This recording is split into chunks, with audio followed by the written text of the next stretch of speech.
গাজলের শালবোনা এলাকায় বিশ্বকর্মা পুজো নিয়ে বিজেপি পরিচালিত টোটো ইউনিয়নের পুজো মণ্ডপে তাণ্ডবের ঘটনায় উত্তেজনা ছড়িয়েছে এলাকায়। এই ঘটনায় বুধবার রাতে ভাঙচুরের আশঙ্কায় গাজল হাই স্কুল মাঠে তৃণমূল শ্রমিক সংগঠনের পুজো মণ্ডপ পাহারার জন্য রাখা হয়েছিল 3 জনকে। এরপর রাতে পুলিশ এসে ওই 3 জনের মধ্যে 2 জনকে থানায় তুলে নিয়ে যায় বলে অভিযোগ। এই ঘটনায় আটক 2 জনের নিঃশর্ত মুক্তির দাবিতে আন্দোলনে নামে তৃণমূল শ্রমিক সংগঠনের সদস্যরা। রাস্তা অবরোধ করে বিক্ষোভ দেখান তারা।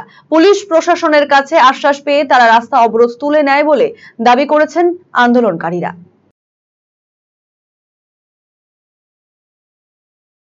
অবরোধের মূল কারণ হচ্ছে আমাদের কালকে গত রাত্রে 2-3 জন রাখা হয়েছিল পাহারাদার আমাদের প্যান্ডেলের মধ্যে বাঁশ বাঁধা রয়েছে। বাঁশ খুলে তার সামনে একটা টোটো ছিল, টোটোকে সরিয়ে দিয়ে বাঁশ খুলে দিয়ে 3টা ছেলের মধ্যে 2টা ছেলেকে উঠিয়ে নিয়ে চলে গেছে।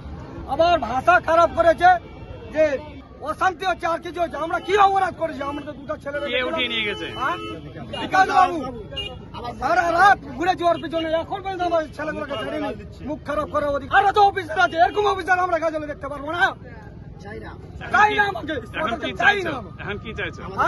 আমাদের ছেলে দুটোকে আমাদের দাবি, আমাদের বিকাশ বাবু